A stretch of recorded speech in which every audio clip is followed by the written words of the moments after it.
Once upon a time, there were 3 brothers, triplets, named Tom, Dick, and Harry Class. They were raised in the same home with the same parents, had the same IQ, same skills, and same opportunities. Each was married and had 2 children. They were all carpenters making $25 per hour. While they were very similar in all these respects, they had different priorities. For example, Tom chose to work 20 hours per week, while his brother Dick worked 40 hours, and Harry 60. It should also be noted that Harry's wife worked full-time as an office manager for a salary of $50,000.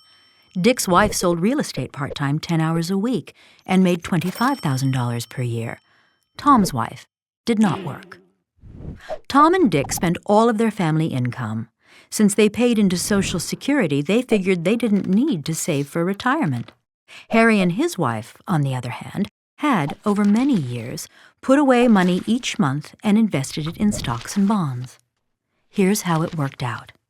Tom made $25,000 a year. Dick and his wife made $75,000, and Harry and his wife $150,000. When a new housing development opened up in their community, the brothers decided to buy equally priced homes on the same private street. One day, the brothers decided to pool their funds for the purpose of improving their street. Concerned about crime and safety, and wanting a more attractive setting for their homes, the 3 families decided to install a security gate at the street's entrance, repave the street's surface, and enhance the lighting and landscaping. The work was done for a total cost of $30,000. Harry assumed they would divide the bill 3 ways, each brother paying $10,000. But Tom and Dick objected.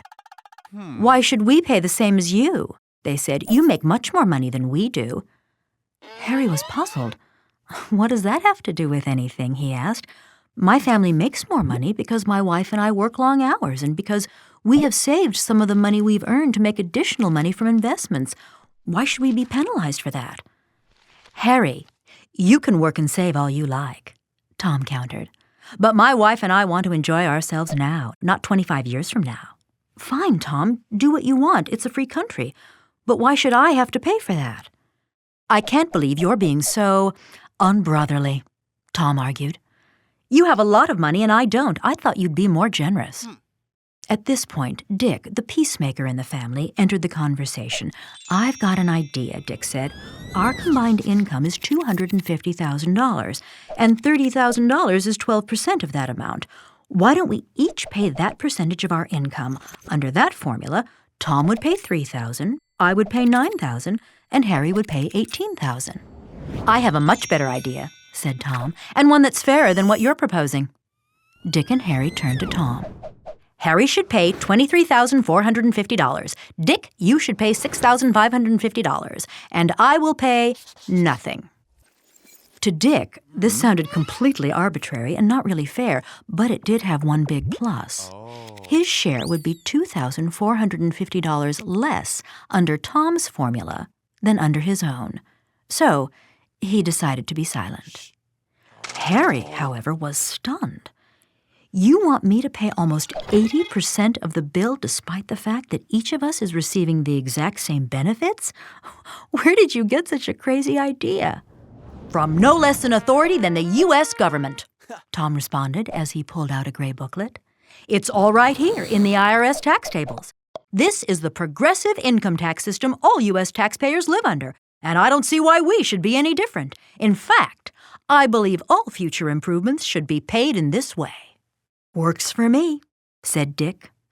So, by a vote of 2-1, the cost of the street improvements was divided as Tom had proposed, even though they benefited equally, and even though the reason Harry had more money was that he and his wife had worked many more hours than his brothers and their wives, and had saved some of what they had earned, instead of spending it all.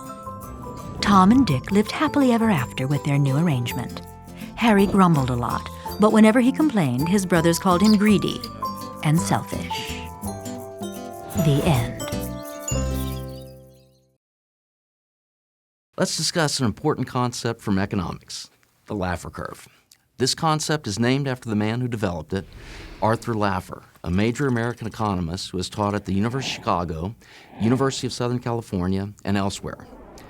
The Laffer curve illustrates the two most important things we need to know about taxes: how much money the government can raise from taxes, and at what level of taxation the government might start getting less, not more revenue.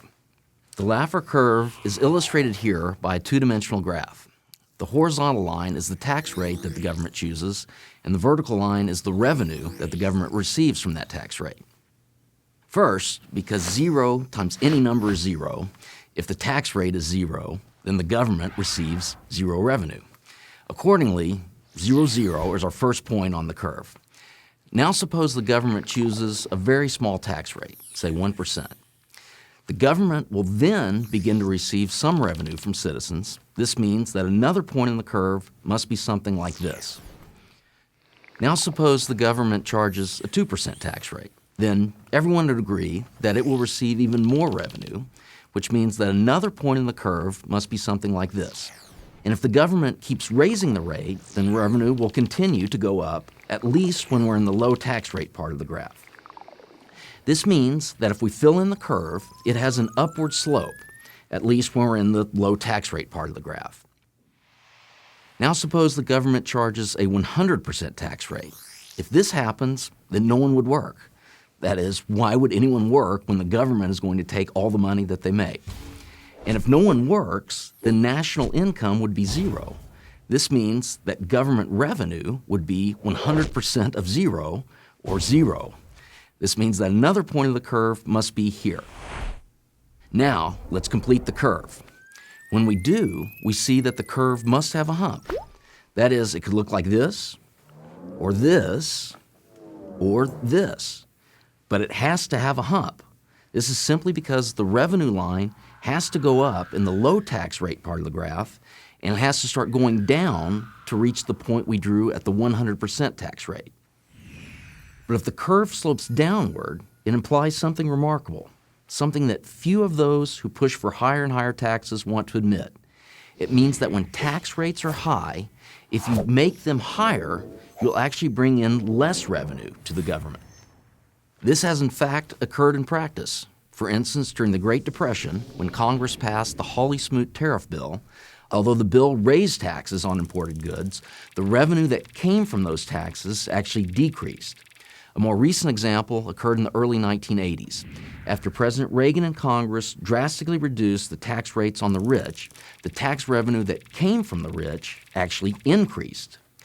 All economists, even the most left-wing ones, agree that the true Laffer curve, the one that reflects real life, has a hump. Now, therefore, the curve has a downward sloping part, meaning at some point, tax revenues start going down when you increase rates. So where then do economists disagree? They disagree about exactly where the hump occurs. When I took my first economics class in 1984 at Stanford University, the textbook said that the hump occurs somewhere around the 70% tax rate. But apparently, I was taught something wrong. New evidence from an unexpected source suggests that the hump occurs at a much lower tax rate, something around 33%. That source is a study by Christina Romer and her husband David Romer. Both are economics professors at the University of California, Berkeley. Christina Romer was the chairman of President Barack Obama's Council of Economic Advisors.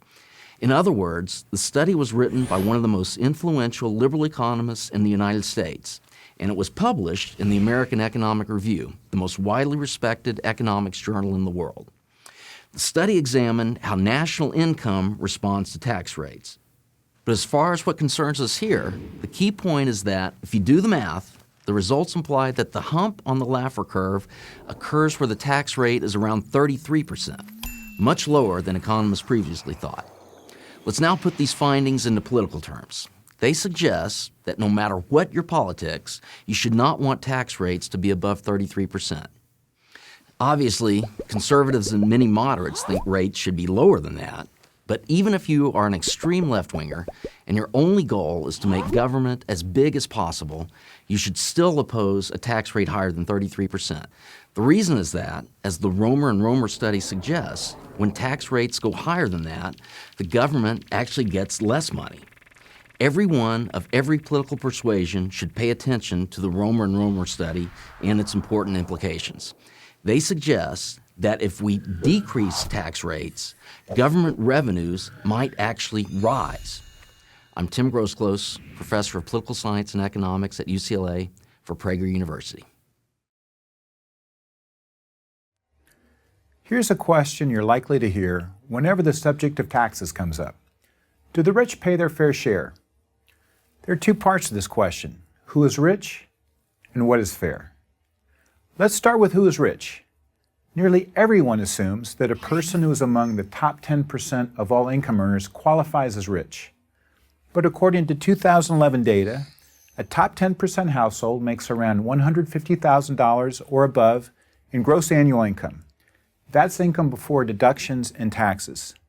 Now, $150,000 is a nice living, but it certainly doesn't make you rich. Okay then, what about the top 5%? You get into this percentile if your household makes around $190,000 or above. That's a nice bump, but it hardly puts you in the rich category. How about the top 1%? That's $500,000 or above. A great income, but remember, most people only get to that level after many years of hard work and quite possibly the accumulation of serious debt to fund their education or build their business. Of course, there are people who make more than $500,000, and there are some who make many millions, even billions, but the number who do is very small. Now let's talk about fair. Fair would seem to be that the group of taxpayers who earn 10% of the country's income would pay 10% of the country's taxes. The group who earned 20% would pay 20% of the taxes, and so on. But what if I told you that according to IRS data, the top 10% of all earners, the people making $150,000 and above, pay 71% of all federal income tax while earning only 43% of all income? If anything, the top 10% pay more than their fair share. So, as it happens, do the much reviled top 1%. They earn 17% of all income, but pay 37% of all federal income taxes. And what about those at the other end of the income scale, the lower earners? Are we squeezing them? Hardly. Those who make $45,000 or less, 47% of all earners, pay little and often no income taxes. But what about payroll taxes, the money we pay to fund Social Security and Medicare? That takes a bigger bite of the paycheck of lower earners than higher earners. Isn't that unfair? Consider 2 points.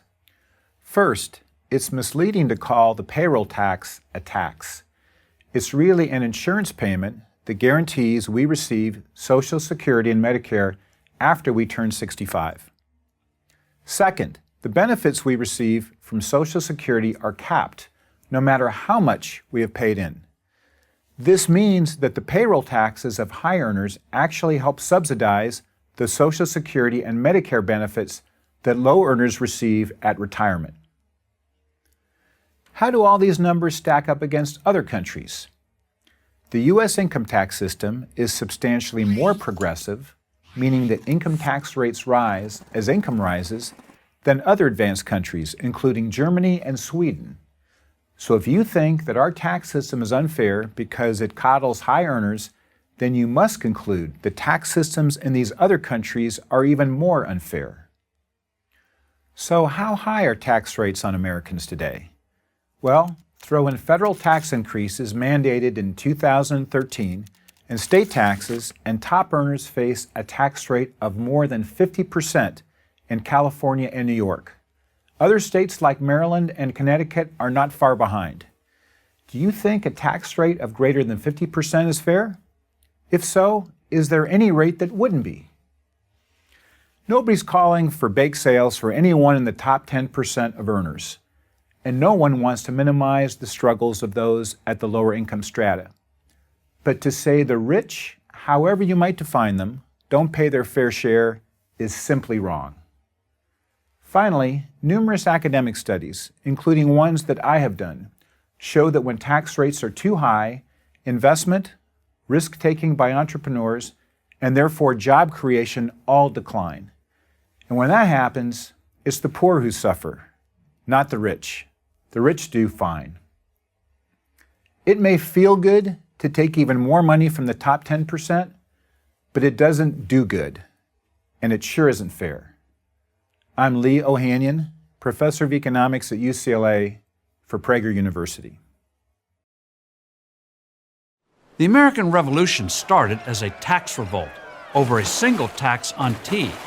Now look at us. It seems like everything we do is tax.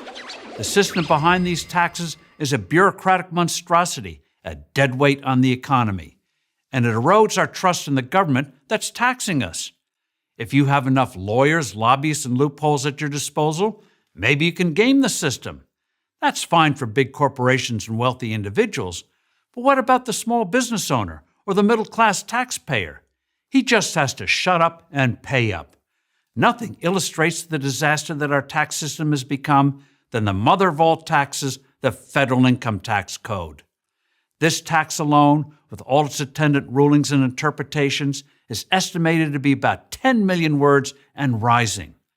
Several years ago, Money Magazine took a hypothetical family's finances and gave the numbers to 46 tax preparers. 46 different estimates came back. In some cases, those differences ran into the thousands of dollars of what the family owed. This from experts who are considered to be the best in the business. But the taxes themselves are only part of the cost of this toxic code. There's also the cost of compliance, the time, money, and effort it takes for Americans to prepare their taxes.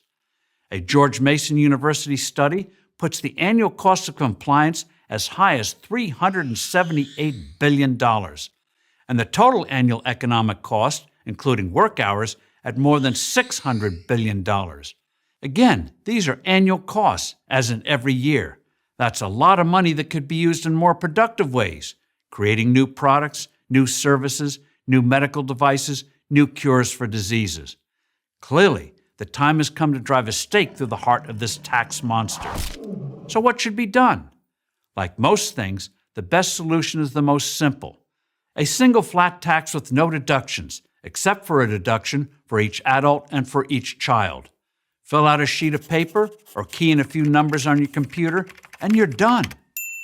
This one change would not only make every citizen's life easier, would also transform government, our economy, and our society by ending the complexity that gives bureaucrats and politicians so much power. They have power because they're the ones who dole out the tax favors.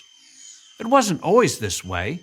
There was a time when corporations primarily lobbied Washington to keep government out of their businesses. That has changed. In the words of The Atlantic, the evolution of business lobbying from a sparse reactive force into a ubiquitous and increasingly proactive one is among the most important transformations in American politics over the last 40 years. This favor-seeking is centered on getting special treatment and tax breaks. A flat tax will help us begin to scale back that special interest-loving, crony capitalist big government that we all complain about. Everyone would pay less, not only in taxes, but also in compliance. Investment and job creation would skyrocket. We'd experience a recovery that would grow the tax base and, irony of ironies, ultimately generate more revenue for government. I go into this in much greater detail in my book, Reviving America, but here in essence is how it works. Everyone, individuals and corporations, pays a 17% flat rate. This single rate is absolutely critical. Whenever we have two or more tax rates, they're like rabbits. They breed. We saw that with the 1986 tax reforms, which consisted of two rates. They've since multiplied into the 7 we have today. Well, you might argue, this sounds great for the rich and even the middle class, but what about the poor? 17% is a big burden. That's why under this plan, a family of 4 who makes less than $52,800 would pay no income tax. That's double the current federal poverty level. This will let people at low income levels keep more of their money. And for those who think the rich should pay more, they will. Prior to the passage of the tax cuts that President Ronald Reagan pushed through Congress in 1981, the top 1% of American earners accounted for nearly 18% of federal personal income tax revenue. By 1988, that same group accounted for nearly 28%, an increase of 10 percentage points in only 7 years. By eliminating loopholes and requiring everyone to pay their fair share, the flat tax offers a model of tax fairness. More than 40 countries and jurisdictions have enacted the flat tax. When all the facts are considered, the real question is not whether America should implement this vital reform, but what are we waiting for? It's time for another tax revolution. I'm Steve Forbes for Prager University. Tax the rich some more. That recommendation comes from many politicians. It seems obvious to tax the rich. We tell ourselves they won't miss that little extra bit we take, and after all, it's only right that they pay their fair share. The technical name for taxing the rich more is progressivity.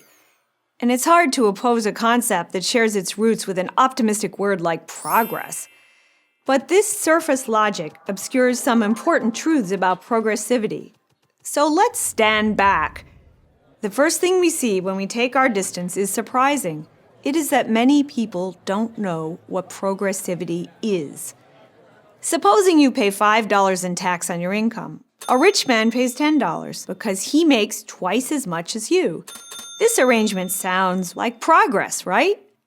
But that is not a progressive tax schedule. It is a proportional one, a true fair share, what was once known as the tithe, but is now commonly called a flat tax. Under a flat tax, everyone pays the same rate no matter what they earn. In the 1980s, a poll by political scientist Carlin Keene suggested that Americans thought flat proportional taxes were fair taxes. And as we know from architecture and art, humans are wired to like proportionality. A progressive tax structure, by contrast, is actually disproportionate. Progressivity resembles a flight of stairs. Each individual starts out at the bottom paying the same rate, say 10%. When his income rises to a certain line, the taxpayer moves up the step on the staircase and his rate goes up to, say, 20%, but only for the share of income past that line. And the next step, the rate goes up again, say to 30%, but again, only for the last stair of income, and so on. But the prospect of going up all those stairs tires the climber. Surveying the rates at the top, workers stop chasing a promotion they once thought they wanted. Why bother? The taxman will take the money anyhow. When workers or professionals stall on the stairs, the government loses money. But so do regular people. For when the person who decides not to earn more money is a business owner, the result of that decision is a smaller company and fewer jobs for others. Of course, some people do keep climbing no matter what. Some people are wired that way. And those taxpayers can get to the point where they pay half of what they earn, especially in high-tax states, which leads to the greatest argument against the progressivity staircase. Progressivity is unjust. People have a right to what they earn, even Californians and New Yorkers. But politicians like being able to say that they are ensuring that the rich pay their share. And nothing proves their anti-rich credentials like sponsoring fresh legislation for more progressivity. So for years, president after president, Democrat and Republican, and Congress after Congress have passed law after law to make the income tax more progressive. President Richard Nixon signed a law that took 9 million taxpayers at the bottom end off the income tax staircase entirely. Other presidents like Ronald Reagan and Bill Clinton took a few more million out. George W. Bush removed even more. So today, nearly half of Americans pay no income tax at all, and 10% of earners pay 70% of all income tax. Talk about disproportionate. Here we get to a genuine question of fairness. There's something wrong with our democracy when people who pay no tax can vote for tax increases on fellow citizens who already do pay tax. But reversing a century of progressivity won't be easy. For when you cut taxes for all in a progressive rate structure, the rich necessarily get a larger tax break. That is so because they pay a greater share to begin with. And advocating larger breaks for the rich is not a popular political move, to put it mildly. Many economists make the case for a true flat tax. Others tout a sales tax. Consumers would then pay taxes only on what they buy. Either way, it's time for politicians to give up their small talk about the earned income credit, the child credit, and so on, and get out their saws to dismantle the big staircase, our disproportionate progressive income tax. The country could then try a tax code that's simple and easy to navigate, like a new road that runs straight ahead into the horizon. Many of us would call that progress. I'm Amity Schlaze for Prager University. Life isn't fair. And you know what? It can't be. Here's the problem. The word fair doesn't mean justice or equity or indeed anything very specific. Instead, it's become a sort of all-purpose statement of moral superiority. Superiority tinged paradoxically with victimhood. Now, fairness does have an exact meaning in certain contexts. For example, if we're playing a game, fairness means that the rules should be applied impartially. When we're kids, and our parents and teachers set the rules, the word still has that essential meaning. It's a young person's way of demanding what we might call equality before the law. But as we get older, the word becomes more of a whine.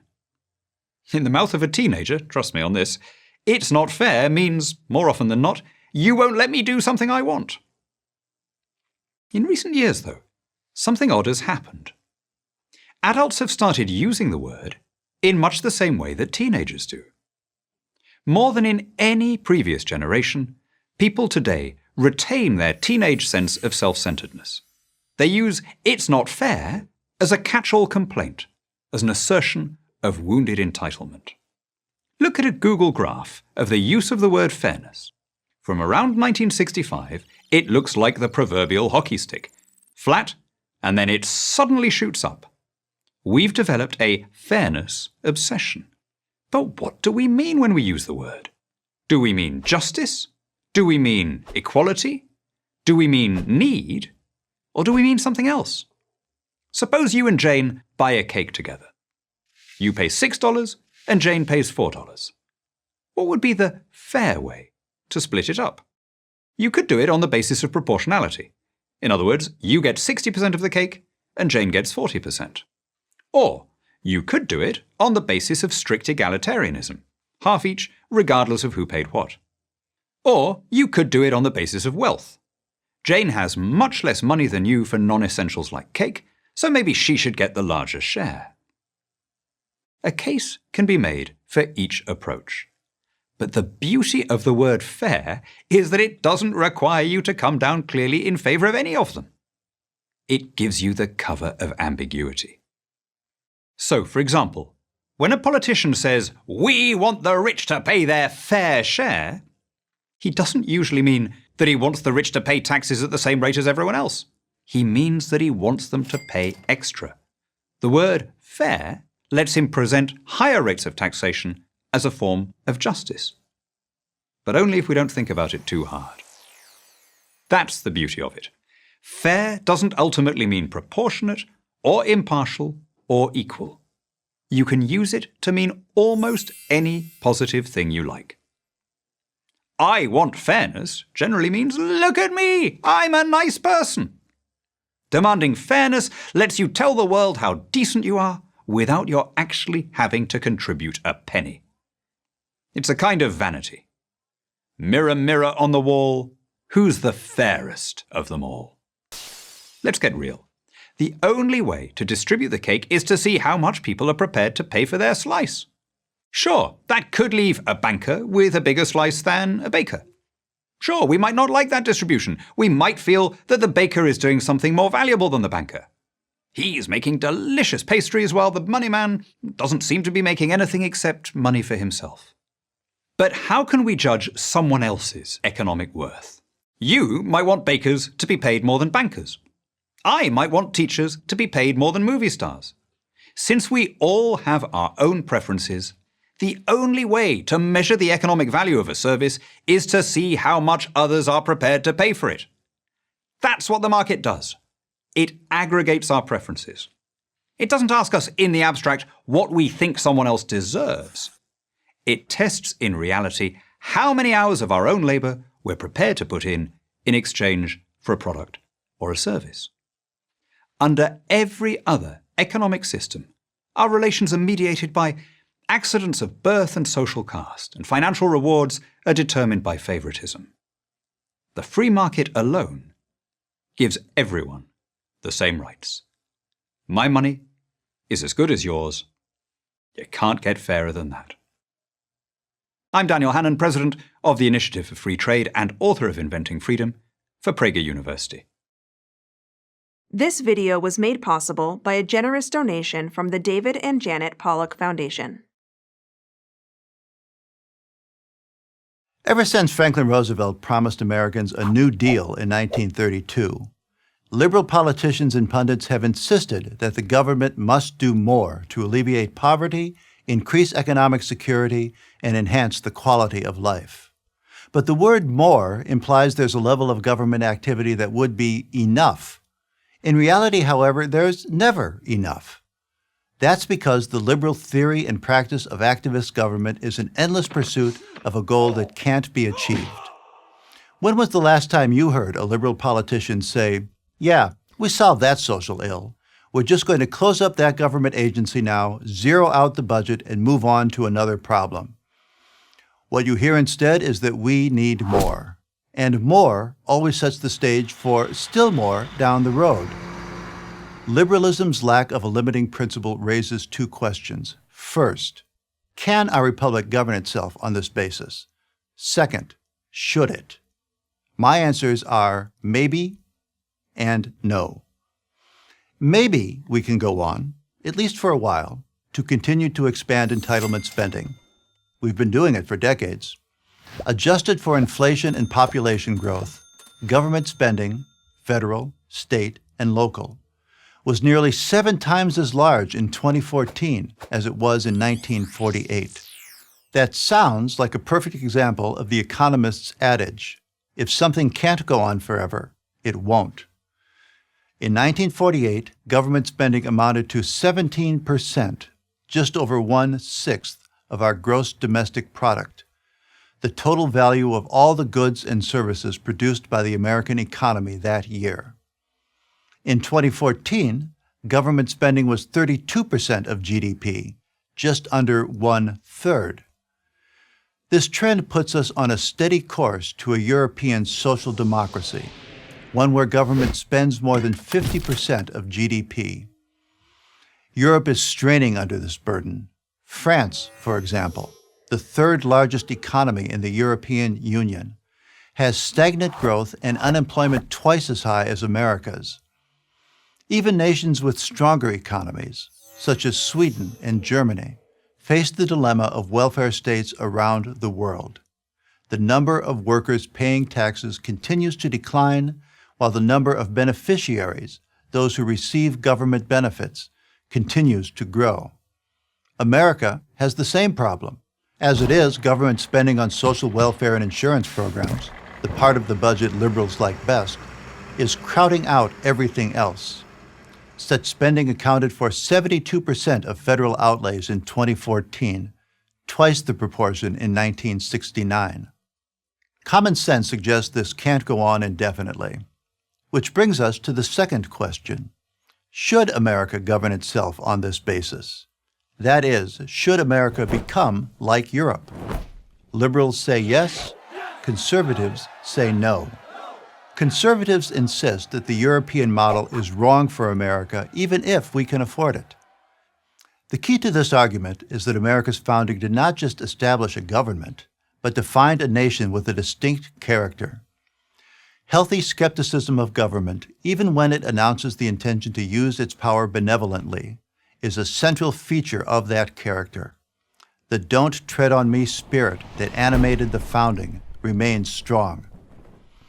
Most Americans persist in believing that a government powerful enough to give you everything you want will also, necessarily, be powerful enough to take away everything you have, including your freedom. Conservatives believe that government power must be limited because the alternative is unlimited government. Liberals don't share this concern. If there's a social problem, they believe the best solution is a new government program. If it fails to achieve its goal, which it invariably does, the solution is a bigger government program, more. And when does more become enough? The honest answer is never. I'm Bill Vogley of the Claremont Institute for Prager University. The rich are getting richer and the poor are getting poorer. The top 1% of people on the planet have half the wealth. Western corporations are plundering developing countries. Capitalism is on its last legs. Really? The truth is that global inequality is tumbling. Yeah, the rich are getting richer, but the poor are getting richer faster. And what's driving that process? The market. Look at the most basic measures: literacy, longevity, infant mortality, calorie intake, height. More and more people are being lifted out of poverty. I think of the changes just in my lifetime. When I was born in 1971, an American worker had to earn a month's salary to be able to afford a TV set. Now it's 2 days. In 1971, fewer than half of girls worldwide completed at least primary education. Now it's more than 90%. In 1971, a stationary car emitted more pollution than a car moving at full speed today. Go a little further back. In the 17th century, the most powerful man in the world was Louis XIV of France. Every night he'd have 40 dishes prepared for his dinner, and he'd pick the one that he felt like. But think about it. A receptionist today can stop off at a store on her way home and have not only a wider choice than that king, but a fresher one and a healthier one. We all live better than Louis XIV. And what's caused that miracle? Not any UN development program, not any government aid scheme. What caused it was the market. The most rapid falls in poverty are happening in countries that are joining the global trading system. Compare growth rates in free trading Colombia and protectionist Venezuela, or in free trading Vietnam and protectionist Laos, or in free trading Bangladesh and protectionist Pakistan. It's the same story every time. China after 1979, India after 1991. You remove barriers to trade, prices fall, your people no longer have to work every hour just to afford food and basic commodities. They have time to invent and make and buy and sell other things. The whole economy is stimulated. Poverty falls. Okay, you might say. So maybe capitalism works, maybe people are better off. But isn't there a cost? Doesn't it make us more materialistic? Doesn't it make us greedier? Well, if by greed you mean a desire for material wealth, that's part of the human condition. It's in our DNA. Or if you prefer, it's in our fallen nature. Under any system, socialism, communism, fascism, absolute monarchy, theocracy, people want more stuff. The unique quality of capitalism is that it structures the incentives so that the way to succeed, the way to be greedy, if you insist on using that vocabulary, is to offer a service to the people around you. Under every other system, you get on by sucking up to those in power, commissars or kings or dictators. But under a free market system, you get on by offering consumers something they want. As the economist Joseph Schumpeter put it, the achievement of capitalism is not to provide more silk stockings for princesses, but to bring them within the reach of the shop girl. So, why can't we see it? Why do well-intentioned, idealistic young people oppose free trade and market liberalization, thinking that they're standing up for the poorest people on the planet, when in fact they're doing the opposite? A big part of the answer is aesthetic. As the Victorian novelist Anthony Trollope wrote, "Poverty, to be scenic, should be rural." I grew up in Lima, Peru, which in those days was surrounded by shanty towns known as Las Barriadas. Western visitors would come and they'd visit Machu Picchu, and then they'd ask in bewilderment why people migrated from the Andes to the slums. Why did they swap the clean air and the mountain scenery for open sewers and traffic fumes? It's a very first world question. No Peruvian ever needed to ask why you'd leave a place with no electricity, no school, no clinic, and no jobs. Those shantytowns, those barriadas, for most of their residents are transitional. They're busy places, humming with enterprise, and the people in them sense that they're on their way up. If we want to help those people, the best thing we can do is let them sell us their stuff. Capitalism has achieved things which earlier ages ascribed to gods and magicians. It's abolishing hunger and disease and want. It's led to an unprecedented enrichment that is the central fact of your life. The fact that you're watching this video is enough to tell me that. Now, let it work its magic in the rest of the world. I'm Daniel Hannan for Prager University. Both Democrats and Republicans complain about America's national debt, what a looming crisis it is, and how we have to do something about it. And well, they should. The numbers defy comprehension. Currently, the debt stands at around $17 trillion, much of that coming in just the last few years. To put it simply, our government spent $17 trillion more than it took in. That's one huge deficit, wouldn't you say? How did it happen? To answer that, we have to focus on three programs: Social Security, Medicare, and Medicaid. Social Security is a government pension program for people over 65. Medicare is a government health insurance program for people over 65. And Medicaid is a government health assistance program for people who can't afford to buy insurance. The debt picture has admittedly become a little more complicated and more severe because of the massive increases in government spending on unemployment benefits and other federal assistance programs related to the 2009 recession. But the big three, Social Security, Medicare, and Medicaid, remain at the center of the problem. In fact, spending in every other area, including defense, all other appropriations, and other federal entitlements, though significant, make up a smaller share of the economy than has historically been the case. These three programs are not new. The first Social Security check was issued on January 31st, 1940. Medicaid and Medicare came into existence in the mid-60s during the administration of Lyndon Johnson. All three programs were greatly expanded in 1972 during the Nixon administration. And every year they gobble up more and more of the federal budget. How much more? Just listen to these numbers from the Congressional Budget Office. In 1970, these three programs accounted for 21% of all federal spending. By 2012, they accounted for 42% of all federal spending. And now, we've added a fourth new federal assistance program, the Affordable Care Act of 2010, otherwise known as Obamacare. Just to give you one example, Medicare Part B, the part of Medicare that covers doctor services, was originally projected to cost $500 million a year. In 2012, it cost $164 billion. Whatever you think about the value of these programs, how are we going to pay for them? The Congressional Budget Office projects that before today's 25-year-olds are ready to receive Medicare, these four programs, Social Security, Medicare, Medicaid, and the Affordable Care Act, are expected to cost more than all the money the government collects in taxes. That would mean we would have to borrow money to pay for everything else: our armed forces, road repair, everything. So what do? Well, we could increase taxes, massively.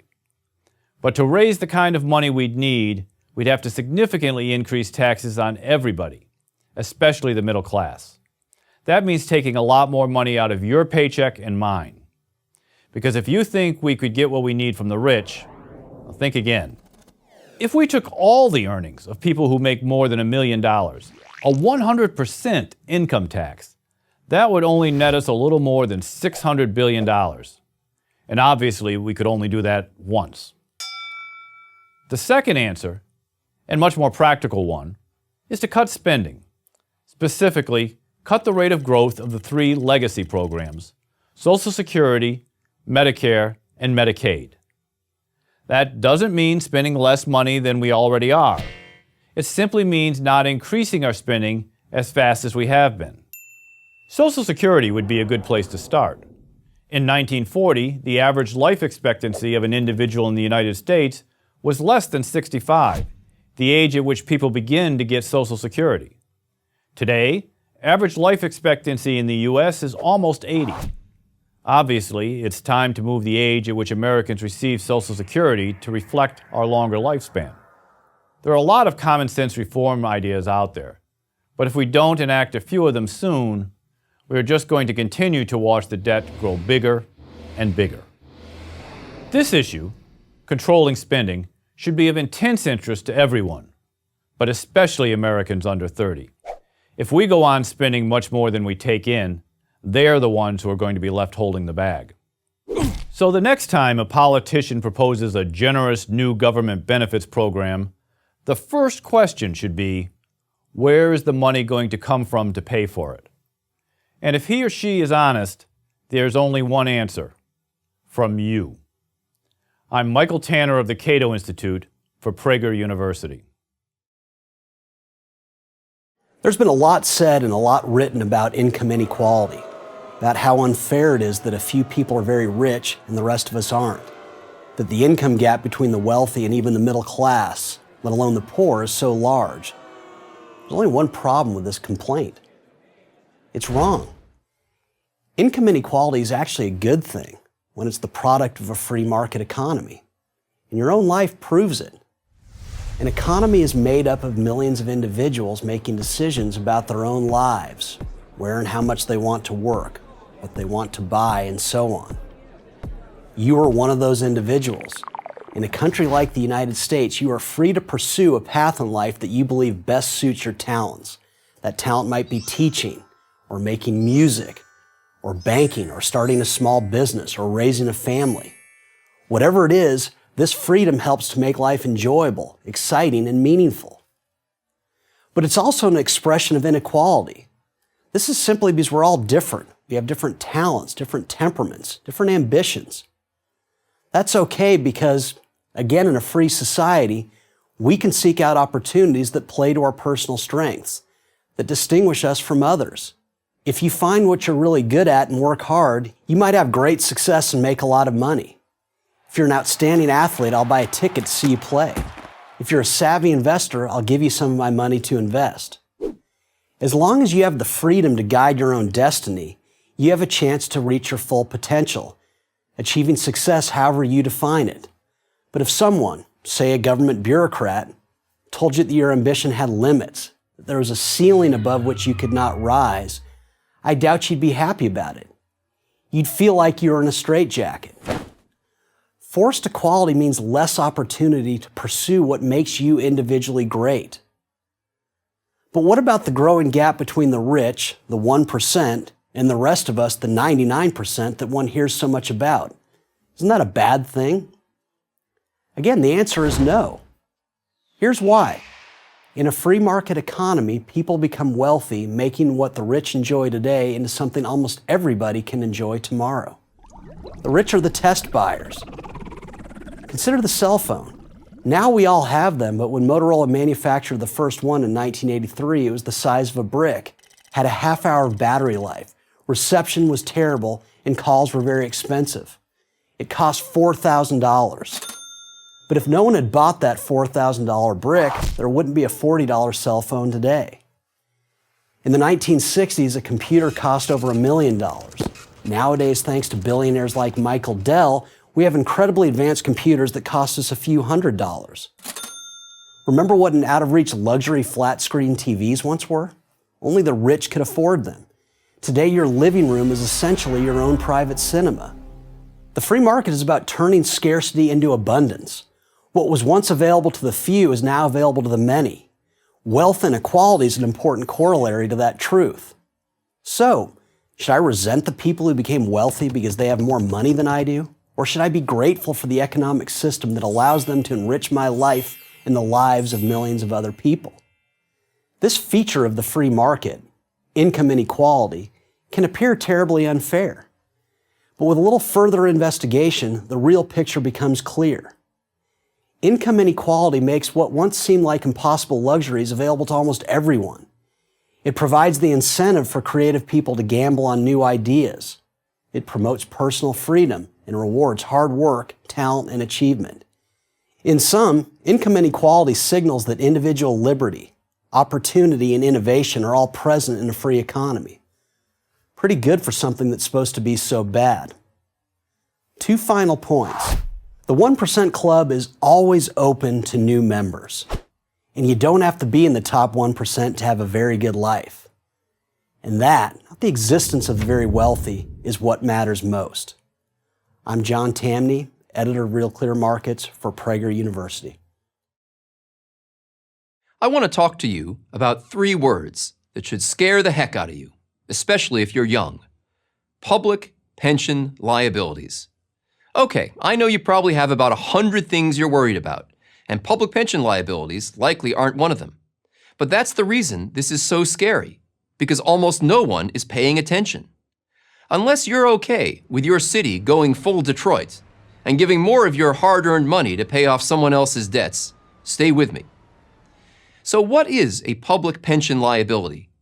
A pension is a guaranteed lifetime payment to someone after they retire.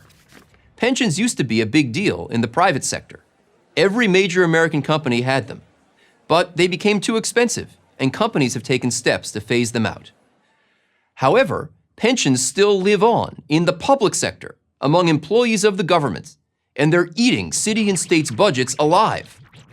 More and more money that could go to tax cuts or better services is instead being shoveled aside to pay for these benefits.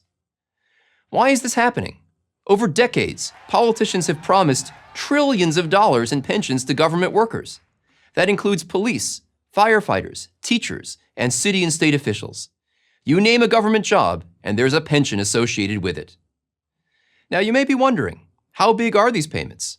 Many pensions are quite large. In California, more than 62,000 retired public employees are receiving pensions of over $100,000 per year. Sometimes it's even crazier. A retired New York City sanitation worker is getting $285,000 per year. A retired county administrator in California receives over $400,000 per year. Remember, these are guaranteed lifetime yearly payouts. Now, we love our public employees. They do vital work for our local communities and the wider society. They deserve competitive pay and retirement benefits. But currently, many cities are, in effect, paying for multiple public departments at the same time. The department that's working now, and because people are living longer, a generation or 2 of retirees. The system amounts to a self-perpetuating, corrupt merry-go-round. Public sector unions give large donations to candidates, who are then responsible for negotiating how much of your money goes to public sector workers. These arrangements not only promise high salaries in the short term, but they also hide the payments that will be due down the road when it will be much too late. The results are predictable. State and local governments across the U.S. openly admit to $1.4 trillion of unfunded pension liabilities, or $11,000 per household. Unfunded means dollars that have been promised, but there's no actual money in the bank. And that's just the amount they admit to. The real number, according to the Federal Reserve, is much larger, around $4 trillion, or $32,000 per household. Pensions have already thrown California cities like San Bernardino and Vallejo into bankruptcy, and the entire state of Illinois is teetering on the edge. So how do politicians get away with this? They use a time-tested political strategy. They lie. They lie by saying they can pay for more and more generous pensions, not by collecting more taxes, but by making investments at a guaranteed 7.5% return. But this is nonsense. It's less and less likely they'll meet their 7.5% goal over time, and their investment behavior, pouring ever more funds into ever riskier investments, suggests they know it. But if they were to use a more realistic assessment, they'd need to raise taxes dramatically, and they love their jobs too much for that. We can, however, turn the odds in our favor with public pressure, discipline, and common sense. Here's what needs to happen. First, we need state and local governments to report unfunded liabilities honestly. the real numbers, using the 2 to 3% yields that sound financial reporting would require. No more pie-in-the-sky stuff. The truth should shock voters into demanding action. Second, we must phase out the guaranteed pension programs as quickly as possible and introduce 401k plans. 401k plans, if designed properly, can provide excellent retirement benefits. These plans also have the advantage of being portable. If you leave the public sector and go work in the private sector, you get to take your money with you. In other words, you don't have to be locked into a lifetime government job to receive retirement benefits. Win-win. Let's end the current structure of public sector pensions and move to a sustainable way of compensating our public workforce. Save your city, save your state, save your money. I'm Joshua Rao, Professor of Finance at Stanford and Senior Fellow at the Hoover Institution for Prager University. If you're counting on Social Security to finance your retirement, you're in for a big surprise, and not the good kind. Let me give you 2 reasons why. 1, Social Security is going broke. And 2, even if it weren't going broke, it couldn't possibly cover the cost of a decent retirement. Let's look at these 2 reasons in a little more detail, and then I'll propose a solution. Social Security is going broke. When this government program was set up in 1935, the average life expectancy was 60, but you couldn't collect your first check until you reached 65. In other words, most people didn't live long enough to receive Social Security. And most of those who didn't collect it for very long. Today, the average lifespan is 79. So now, most people do live long enough to receive Social Security for 10 or 20 or even 30 years. Here's another important piece of information. When the program started, the ratio between worker and retiree was 159 to 1. That means for every 1 person drawing benefits, 159 were paying in. Today, the ratio is 2.8 to 1. You get that? We've gone from 159 workers supporting every retired person to fewer than 3 workers supporting every retiree. And it's going down. You don't need an advanced math degree to figure this one out. Social Security is spending more than it's bringing in. Far more. Its own Board of Trustees has said that it will be bankrupt within 20 years. That doesn't mean it won't exist. It means that either the government will pay you less than it promised, or it will have to raise taxes to make up the shortfall. Most likely, both. Sounds about right for an entitlement program, doesn't it? Starts out small, but just keeps growing and growing until it collapses under its own weight. But let's indulge in a fantasy and say that Social Security is perfectly designed, perfectly balanced, and efficiently run, and that you would get every dollar you were promised. You'd still have a major problem if that's all that you're relying on. To illustrate, in 2017, the average monthly Social Security check was a little over $1,400. That's under $17,000 a year, barely above the poverty line for a 2-person household. Do you really want to live at the poverty line in retirement? Why in the world would you plan for that? But sadly, many people are. According to a recent study, 53% of unretired baby boomers have no retirement savings. That means they're planning to rely on Social Security for their retirement income. That's them. Don't let it be you. Here's the right way to prepare for retirement. First, get on a budget. I don't care if you're 55 or 25. I don't care if you're making $400,000 a year or $40,000 a year. You need to have a plan for your money. I love motivational speaker John Maxwell's line that a budget is simply telling your money where to go instead of wondering where it went. That means knowing, before the month starts, where every dollar you make is headed, whether it's the mortgage or rent, or groceries, or a car payment, or whatever. You need to give every dollar an assignment. Second, attack and avoid debt like the plague. Most Americans spend 25% of their income paying off debt. Imagine how much money you could save if you didn't have this albatross around your neck. Well, actually, you don't have to imagine. Again, it's simple math. A 30-year-old investing $500 a month in an investment fund with a 6% annual return will have over $1 million by the time he's 70. So make a plan to get rid of your debt for good. I like the snowball method. List your debt smallest to largest, putting every extra dollar you have toward the smallest while making minimum payments on the rest. Once the smallest is paid off, roll that payment into the next smallest, and do this until all of your debt is paid. Finally, put Social Security in perspective. Anything you get from it should be considered a fringe benefit, icing on the cake, not the cake itself. There's nothing wrong with getting Social Security checks. After all, you earned it by contributing to the system all those years. But there is nothing secure about Social Security. The last thing you want to do is rely on it.